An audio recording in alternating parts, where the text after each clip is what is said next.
देवपुर गांव में सुबह से ही झमाझम बारिश हो रही थी।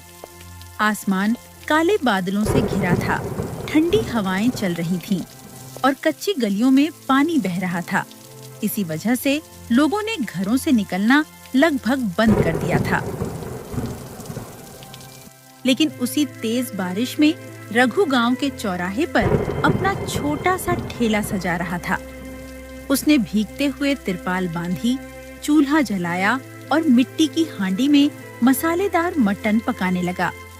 जल्द ही मटन की खुशबू दूर दूर तक फैलने लगी। रघु गरीब था, लेकिन स्वाद और साफ सफाई से कभी समझौता नहीं करता। उसकी मिनी हांडी थाली में मसालेदार मटन के साथ चावल, 2 रोटियां, प्याज और नींबू मिलते थे। दाम इतने कम थे कि गांव का एक साधारण मजदूर भी पेट भरकर खा सकता था। मगर उस दिन तेज बारिश ने पूरे बाजार को सूना कर दिया था। फिर भी रघु ने हिम्मत नहीं हारी और उदास स्वर में ग्राहकों को पुकारने लगा। आइए आइए, बारिश में गर्मा गर्म हांडी मटन खाइए, चावल और रोटी के साथ भर पेट खाइए। रघु काफी देर से सड़क की तरफ उम्मीद भरी नजरों से देख रहा था। तभी दूर से एक छाता पकड़े 2 ग्रामीण उसके ठेले की तरफ आते दिखाई दिए। आइए भैया, गर्मा गर्म हांडी मटन तैयार है। चावल के साथ खाइए या रोटी के साथ, इस बारिश में स्वाद दुगना हो जाएगा। रघु भैया, खुशबू इतनी लाजवाब आ रही है कि हम खुद ब खुद आपके ठेले तक चले आए। हाँ भाई, अब तो मुझसे इंतजार नहीं हो रहा। मेरे लिए भी एक मिनी हांडी थाली लगा दो, तरी थोड़ी ज्यादा, और रोटियां गर्मा गर्म रखना। बस 2 मिनट भैया, ऐसी गर्मा गर्म थाली लगाऊंगा कि इस बारिश में यहाँ से उठने का मन नहीं करेगा। रघु जैसे ही हांडी का ढक्कन खोलता है, मटन की खुशबू फैल जाती है। तभी अचानक जोर से बिजली चमकती है। बारिश और भी तेज हो जाती है और हवा से तिरपाल जोर जोर से हिलने लगती है।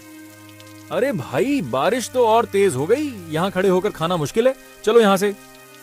हाँ चलो भाई, सामने लालचंद का पक्का ढाबा है, वहीं छत के नीचे आराम से बैठकर खा लेंगे।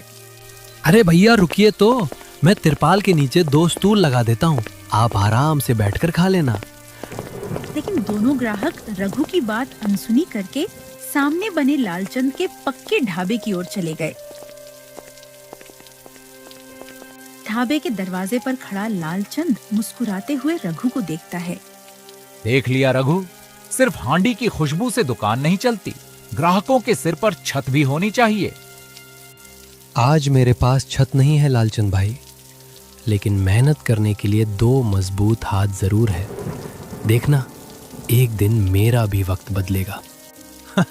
उन मजबूत हाथों से इस बारिश को रोक सको तो जरूर रोक कर दिखाना रघु। बेचारा रघु कोई जवाब नहीं दे पाया। वह चुपचाप अपने ठेले के पास खड़ा होकर उदास नजरों से सड़क की ओर देखने लगा। कुछ पल पहले उसके चेहरे पर जगी उम्मीद अब धीरे धीरे बुझने लगी थी। समय बीतता गया, बारिश रुक रुक कर होती रही और दूसरे ठेले वाले सामान समेटकर घर लौटने लगे थे।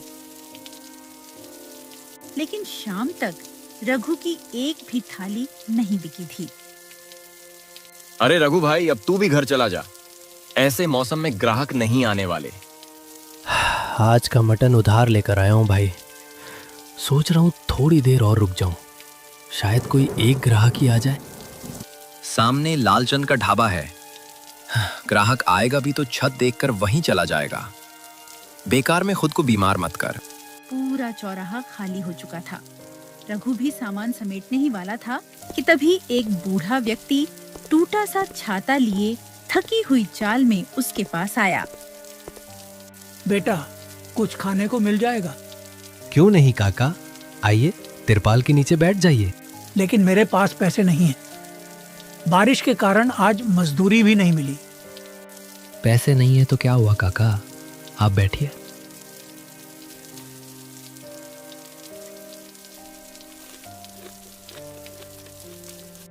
आज तूने भूखे का पेट भरा है, देखना एक दिन यही हांडी तेरी किस्मत बदल देगी। क्या करूं काका, इस खुले ठेले पर बैठा हूं। बारिश आते ही ग्राहक चले जाते हैं। पता नहीं मेरी किस्मत कब बदलेगी। रात में रघु भीगा हुआ घर पहुंचा। उसकी पत्नी गौरी और माँ कमला उसका इंतजार कर रही थीं। अजी, बड़ी देर कर दी आज तो आने में। कितनी थालियां बिकी आज? एक भी नहीं भाग्यवान, बस हरिया काका को खाना खिलाया। उनके पास भी पैसे नहीं थे। अच्छा जी, कोई बात नहीं, कल फिर कोशिश करेंगे। मटन उधार का है गौरी, रोज यही हाल रहा तो घर कैसे चलेगा। चिंता मत कर बेटा, उतार चढ़ाव तो जिंदगी का हिस्सा है। तू कल फिर ठेला लगाना, सब अच्छा ही होगा। हाँ अम्मा, मैं कल फिर ठेला लगाऊंगा। ग्राहक आए या ना आए, मैं कोशिश करना नहीं छोड़ूंगा। उस रात बचा हुआ मटन, चावल और रोटी रघु ने अपने परिवार के साथ खाया और सभी सो गए।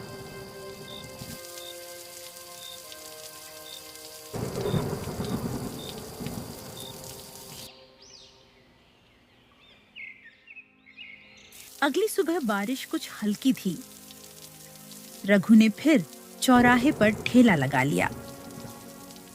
वह बार बार सड़क की ओर देखता रहा, लेकिन काफी देर तक कोई ग्राहक नहीं आया। धीरे धीरे दोपहर हो गई। तभी शहर के व्यापारी विजय बाबू की कार उसके ठेले के पास आकर रुक गई। भाई, इस ठंडे मौसम में कुछ गर्मा गर्म खाने को मिलेगा क्या? क्यों नहीं साहब, आओ आओ बैठो। हांडी मटन तैयार है, साथ में चावल और गरम रोटियां भी मिलेंगी। वैसे एक थाली कितने की है? सिर्फ 120 रुपए की है साहब।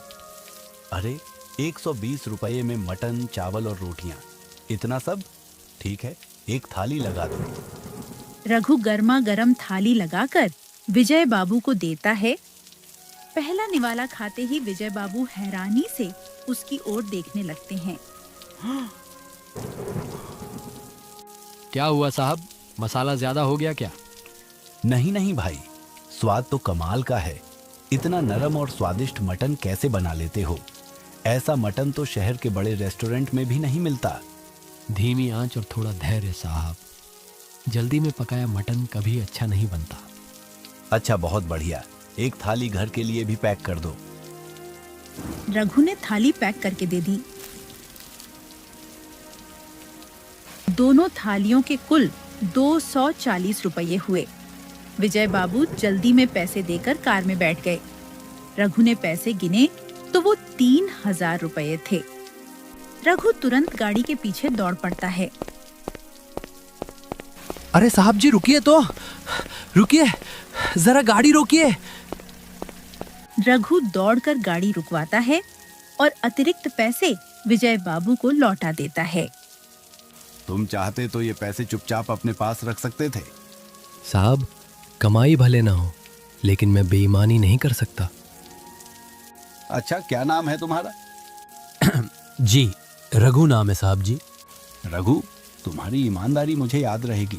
बहुत जल्द तुमसे फिर काम की बात करने आऊंगा।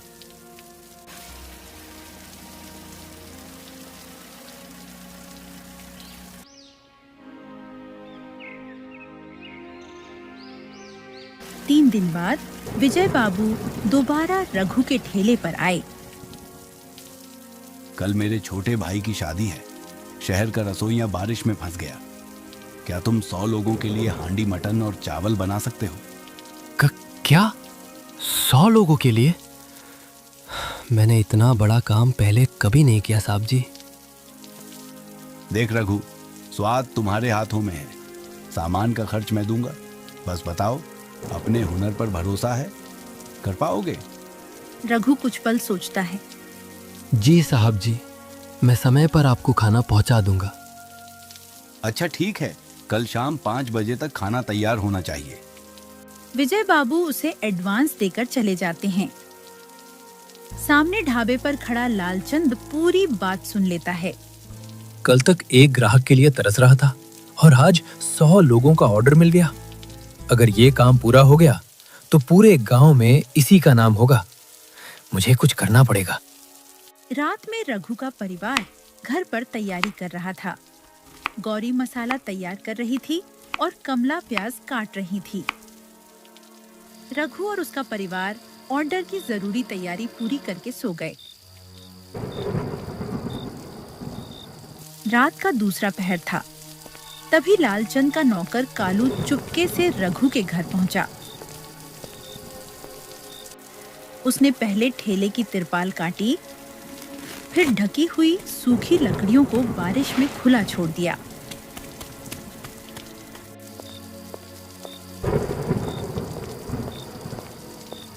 काम हो गया मालिक, जैसा आपने कहा था वैसा ही कराया हूँ। अब उसकी लकड़ियाँ और मसाले सारी रात बारिश में भीगते रहेंगे। बहुत बढ़िया कालू। अब उसकी लकड़ियां नहीं जलेंगी और सारे मसाले खराब हो जाएंगे। वो ऑर्डर समय पर पूरा नहीं कर पाएगा तो उसकी सारी अकल ठिकाने आ जाएगी।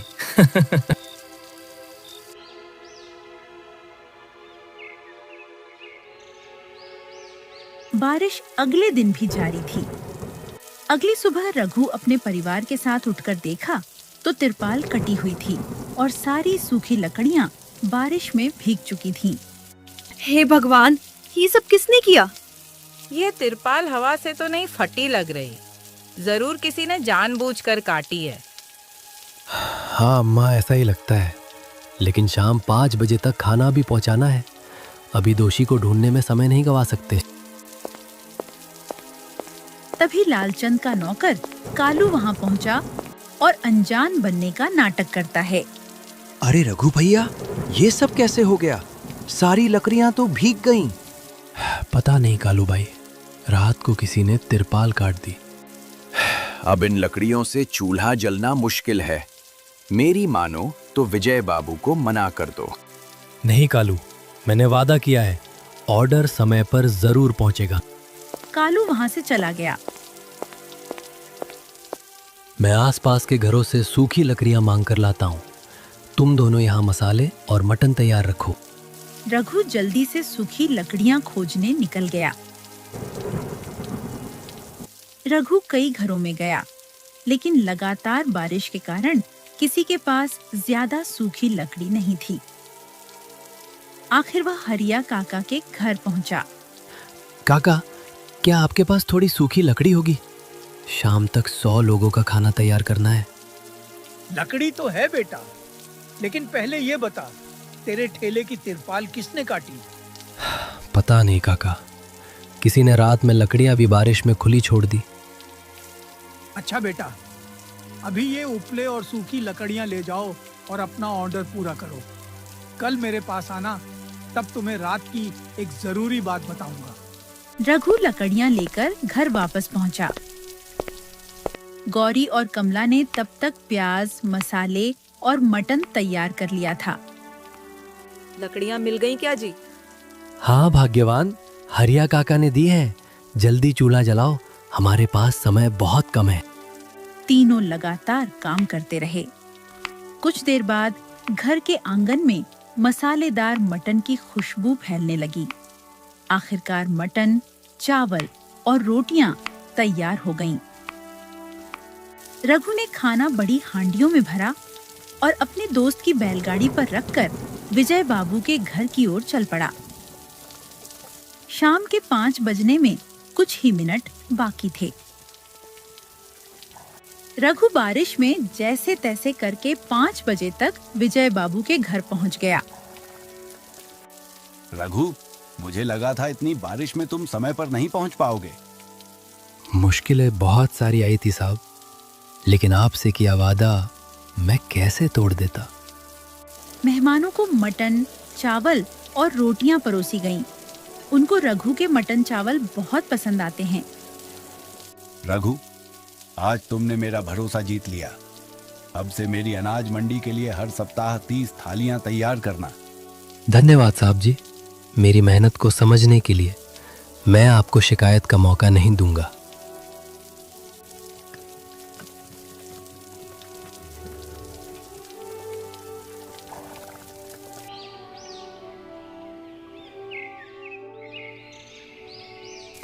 अगली सुबह रघु हरिया काका के घर पहुंचा। काका, आपने कल किसी जरूरी बात का जिक्र किया था। हाँ बेटा, कल रात मैंने कालू को तुम्हारे ठेले की तिरपाल काटते और लकड़ियां बारिश में खुली छोड़ते देखा था। क्या? कालू भला ऐसा क्यों करेगा काका? इसका जवाब तो वही देगा। चलो मुखिया जी के पास चलते हैं। दोनों मुखिया जी के घर जाते हैं। मुखिया जी ने कालू और लालचंद को भी बुलवा लिया। कालू, क्या तुमने रघु की तिरपाल काटी थी? नहीं मुखिया जी, मैंने कुछ नहीं किया। मैं भला क्यों काटूंगा? झूठ क्यों बोल रहे हो? गांव के चौगान में मैंने तुम दोनों को परसों रात बहुत अच्छे से देखा था। हरिया काका की बात सुनकर कालू घबरा जाता है। सच सच बता कालू, वरना सजा और बढ़ जाएगी। मुझे माफ कर दीजिए, तिरपाल मैंने ही काटी थी, लेकिन लालचंद मालिक ने मुझे पैसे देकर भेजा था। नहीं मुखिया जी, यह कलुआ झूठ बोल रहा है। अपनी गलती छिपाने के लिए उल्टा मुझे फंसा रहा है। नहीं मालिक, अब मैं और झूठ नहीं बोलूंगा। आपने ही कहा था कि लकड़ियां भीग जाएंगी तो रघु ऑर्डर पूरा नहीं कर पाएगा। लालचंद, तुमने जलन में रघु का ऑर्डर बिगाड़ने की कोशिश की, अब उसका नुकसान भरोगे। जी मुखिया जी, मुझे माफ कर दीजिए। आगे से ऐसी गलती कभी नहीं होगी। लालचंद का सिर शर्म से झुक जाता है। रघु भाई, मुझे माफ कर दो, मुझसे बहुत बड़ी गलती हो गई। माफ कर दूंगा लालचंद भाई, लेकिन आगे से अपनी दुकान मेहनत से चलाना, किसी दूसरे का नुकसान करके नहीं।